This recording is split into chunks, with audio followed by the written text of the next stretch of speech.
तो हम बात कर रहे हैं कार्बनिक यौगिकों के शोधन की नंबर 4 विधि आस्वाद। वह यौगिक या वह गुण जिसमें द्रव को गर्म करने पर वो गैस में बदल जाए और गैस को ठंडा करने पर वे द्रव में बदल जाए, आसवन कहलाता है। वह गुण या वह प्रक्रिया जिसमें द्रव को गर्म करने पर वो गैस में बदल जाए और गैस को ठंडा करने पर वो पुनः द्रव में बदल जाए, आसवन कहलाता है। आसवन विधि विलय ठोस या मिश्रणीय द्रवों की अशुद्धि को दूर करने की एक उपयुक्त विधि है। अगर विलय ठोस हो तो उसको छानकर अलग कर लेते हैं और मिश्रणीय द्रव की अशुद्धि हो तो उसको पृथक्कारी कीप की सहायता से अलग कर लेते हैं। आसवन विधि कार्बनिक यौगिक और अशुद्धियों की प्रकृति के आधार पर भिन्न भिन्न प्रकार की होती है। इसमें नंबर हम बात कर रहे हैं साधारण आसवन।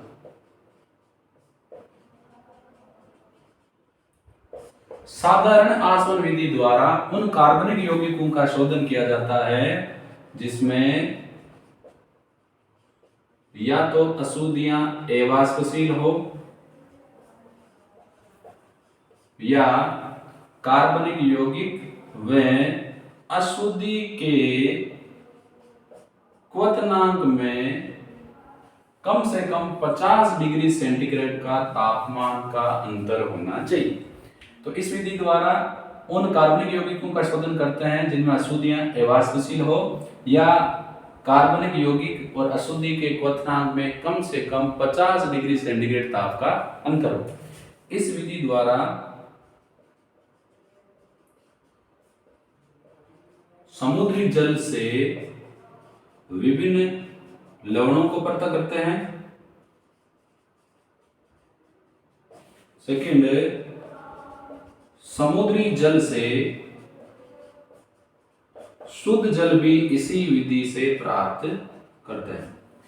इस विधि में हम एक गोल पेंदे वाला फ्लास्क लेते हैं, चित्र की बात कर रहे हैं तो हम इसमें ले रहे हैं एक गोल पेंदे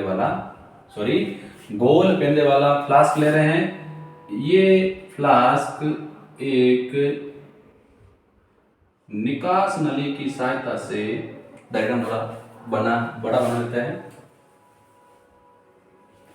इस विधि में हम एक गोल पेंदे वाला फ्लास्क लेते हैं।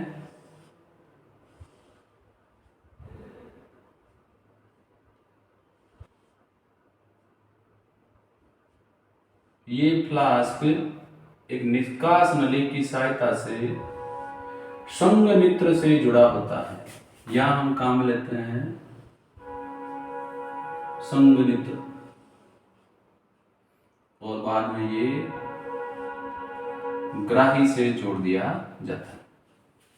इसमें हम ले लेंगे अशुद्ध कार्बनिक यौगिक, फिर इसको धातु के प्याले जैसी संरचना में भर दिया जाता है जिसमें बालू भी ले सकते हैं या पानी भी ले सकते हैं। फिर इसको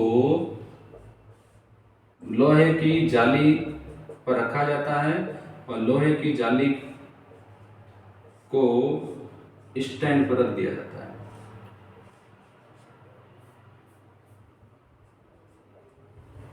अब देखो हमने क्या क्या दिया है। यहां इस साइड से पानी डाला जाता है और इस साइड से पानी बाहर निकल जाता है। ये है, इसको हम फिक्स कर लेते हैं स्टैंड से, स्टैंड लगा देते हैं। यहाँ पर एक स्टैंड भी लगा लेते हैं।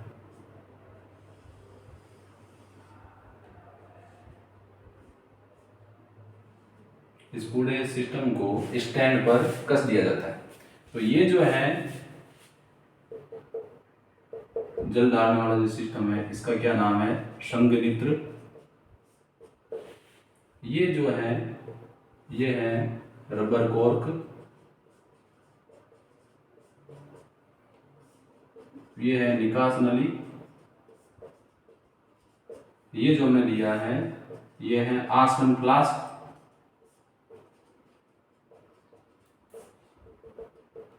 ये ग्राही,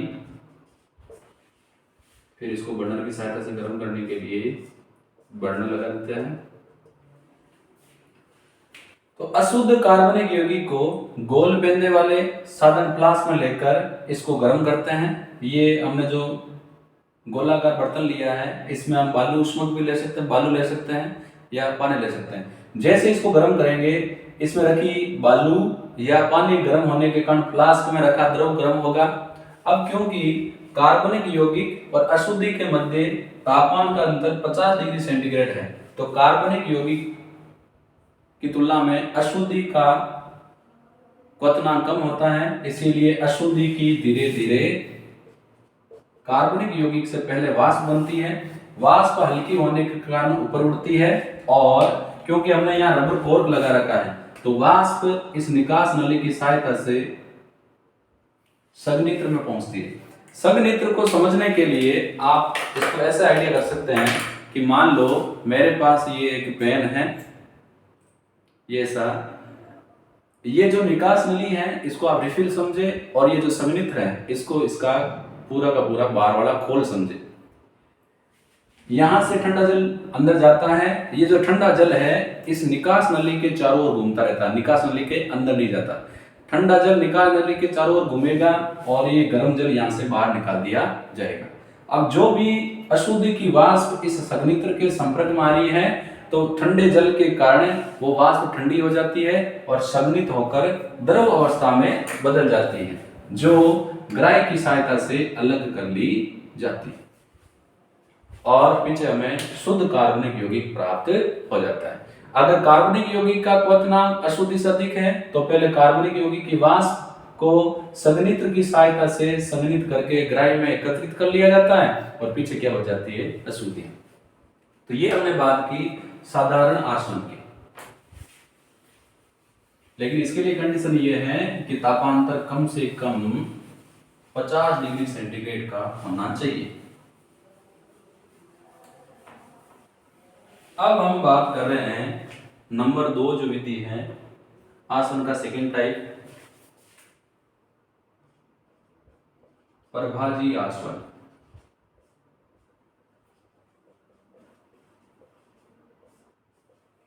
इस विधि द्वारा ऐसे कार्बनिक यौगिकों के मिश्रण का या ऐसे कार्बनिक यौगिकों का शोधन किया जाता है जिसमें दो द्रवों के मध्य क्वथनांक का अंतर 50 डिग्री सेंटीग्रेड से कम हो। अधिक हो तब हम करते हैं साधारण आसवन और 50 डिग्री सेंटीग्रेड तापमान से कम हो तो उसके लिए हम काम में लेते हैं प्रभाजी आसवन। दो द्रवों का मिश्रण का क्वथनांक दोनों द्रवों के क्वथनांक के बीच का होना चाहिए। इस विधि द्वारा बेंजीन व टोलुइन तथा पेट्रोल के विभिन्न घटकों का पृथक्करण करते हैं। तो एक तो इससे बेंजीन और टोलुइन के मिश्रण को अलग करते हैं और पेट्रोल के विभिन्न घटकों का पृथक्करण करते हैं। इस विधि में जो उपकरण होता है वो ठीक वैसा ही होता है जैसा हमने लिया था। गोल पेंदे वाला फ्लास्क होता है जिसको एक बर्तन में रख दिया जाता है जिसमें बालू उष्मक या पानी हो सकता है। इसको लोहे की जाली पर लगा दिया जाता है। अगर प्रयोगशाला में आपको जानने का काम पड़ेगा तो इसको वायर गोज बोलते हैं, लोहे की जाली। ये फ्लास्क भी आपको वहां मिल जाएगा। लेकिन यहाँ क्या होता है कि जो अपना आसवन फ्लास्क और निकास नली आपस में एक प्रभाजी स्तंभ से जुड़ी रहती है।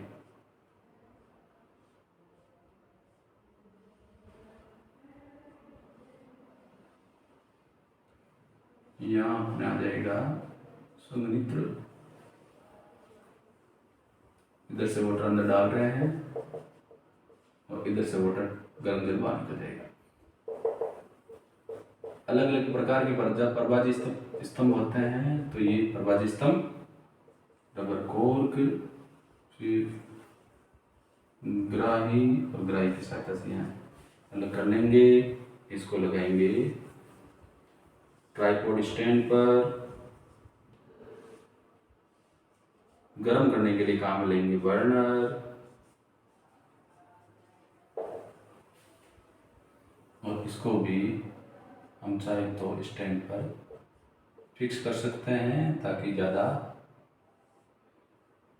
हिले डुले नहीं। तो ये हमने ले दी है, हटा देते हैं स्टैंड। फास्ट बना रहा हूँ डायग्राम, अगर धीरे धीरे बनाएंगे तो टाइम ज़्यादा लगेगा। आप धीरे बनाओगे तो डायग्राम सुंदर बना सकते हो। ये इसमें हमने सिस्टम दिया है। अब सिस्टम में क्या क्या होता है एक बार इसकी बात कर लेते हैं। ये जो अपना है ये विशेष है, ये है परवाजी स्तंभ।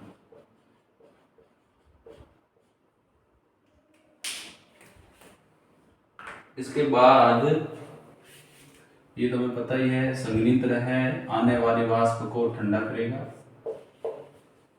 ये आसवन फ्लास्क है,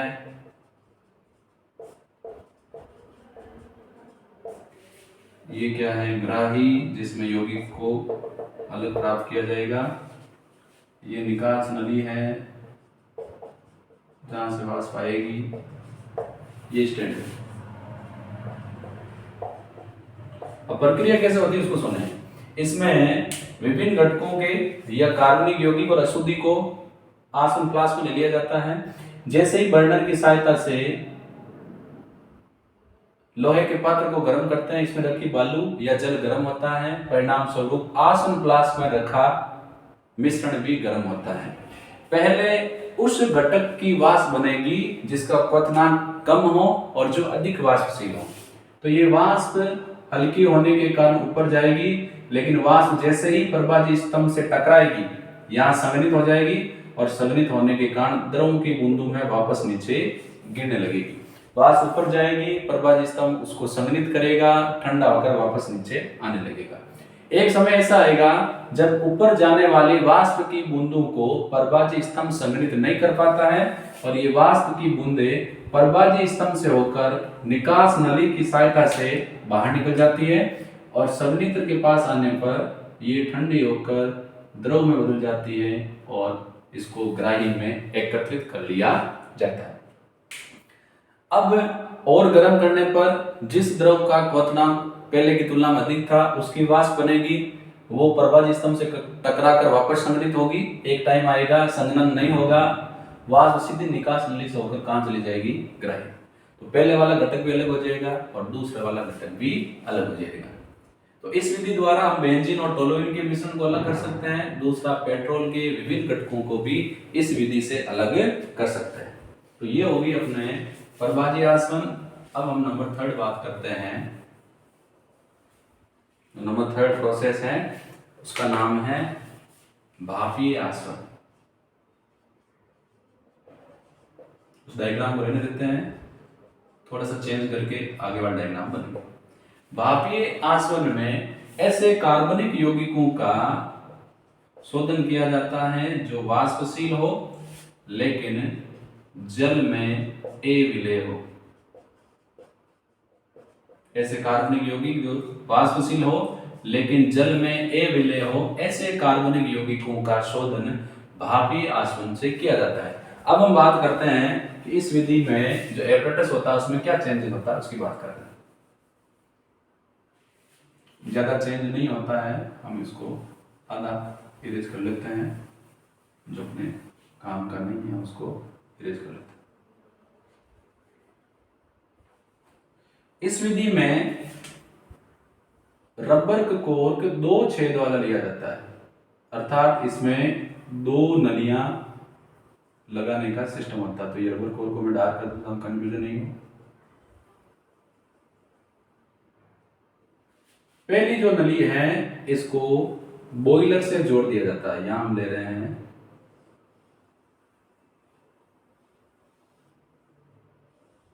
बॉयलर, ये भी स्टैंड को लगा है।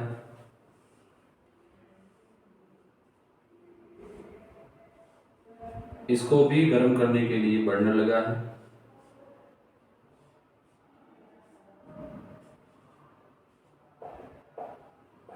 इसमें ले रहे हैं जल, यहाँ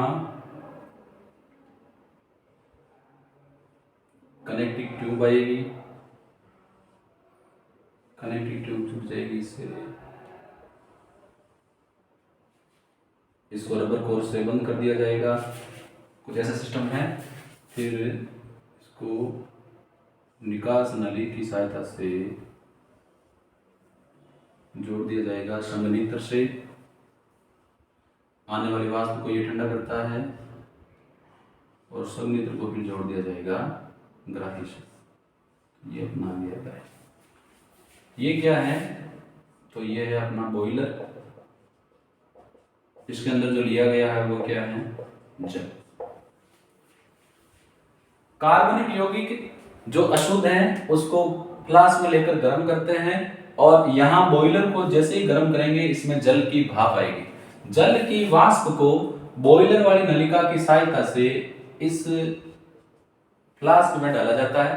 तो एक तो फ्लास्क में रखे मिश्रण को गर्म किया जाता है, दूसरा इसमें जल की भाप को प्रवाहित किया जाता है। अब क्योंकि कार्बनिक यौगिक वाष्पशील है, इसीलिए गर्म होकर उसकी वाष्प बनती है, और वाष्प ठंडी होने के कारण ऊपर उठती है, और जल के साथ, क्योंकि हम यहाँ क्या ले रहे हैं, कार्बनिक यौगिक का जलीय विलयन। तो जैसे ही कार्बनिक यौगिक के जलीय विलयन को गर्म करते हैं और इसमें भाप प्रवाहित करते हैं, कार्बनिक यौगिक गर्म होकर वाष्प में बदलता है, और वाष्प निकास नली की सहायता से संघनित्र के पास आती है, जहां पर ये ठंडी हो जाती है, जो एक एक करके ग्राही में एकत्रित हो जाती है। अगर लिया गया कार्बनिक यौगिक ठोस है, यहां पर हमें प्राप्त होगा कार्बनिक यौगिक प्लस जल, क्योंकि कार्बनिक यौगिक के साथ थोड़ी सी मात्रा में जल भी आता है।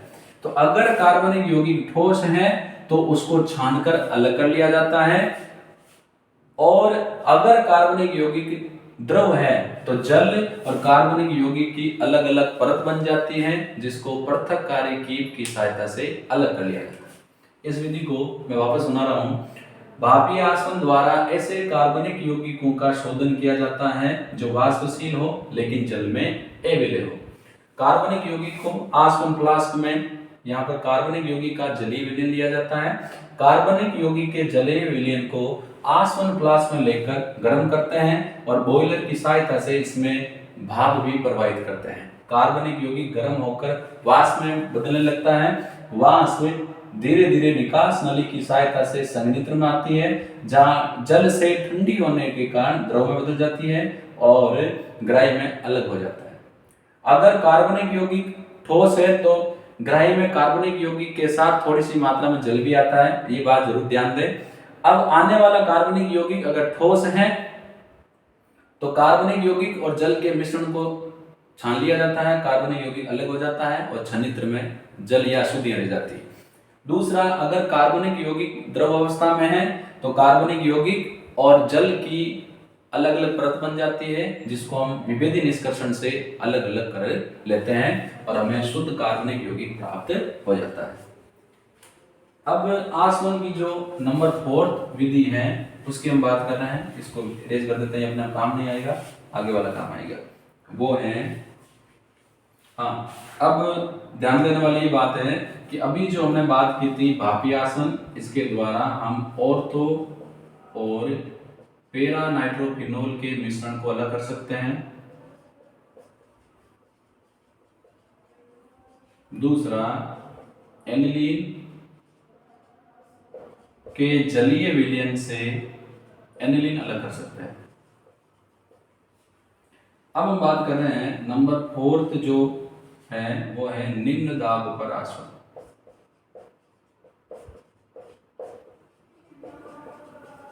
इस विधि का सिद्धांत यह है, यदि किसी कार्बनिक यौगिक को निम्न दाब पर गर्म किया जाए तो वो अपने क्वथनांक से पहले ही अपघटित हो जाता है।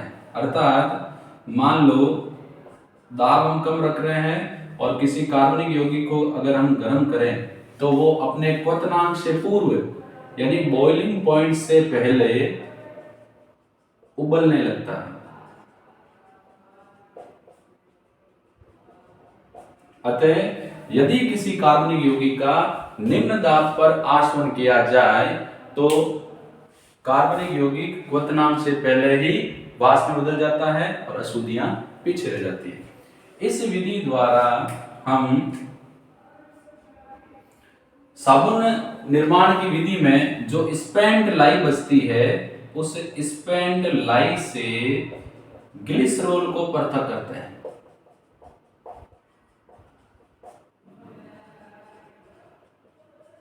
स्पेंट लाई से ग्लिसरॉल को पृथक करने के लिए हम निम्न दाब पर आसवन काम में लेते हैं। इसमें क्या होता है, ये नली तो होती नहीं है, ध्यान देना विशेष रूप से। जो अपना ग्राही होता है, डायग्राम की बात कर रहा हूं, ग्राही में निम्न दाब करने के लिए, जैसे मान लो ये अपना ग्राही है, विशेष प्रकार का ग्राही होता है, इसमें दाब को कंट्रोल करने के लिए एक नली होती है और ये नली जाती है निर्वात पंप को। पंप की सहायता से सिस्टम का दाब कम कर लिया जाता है और फिर गर्म करते हैं तो अशुद्धियां और कार्बनिक यौगिक पृथक हो जाता है। तो आसवन में हमने 4 प्रकार के आसवन की बात की। पहला है साधारण आसवन। इस विधि से उन कार्बनिक यौगिकों का शोधन किया जाता है जिसमें दो द्रवों के मध्य 50 डिग्री सेंटीग्रेड से अधिक तापमान का अंतर हो।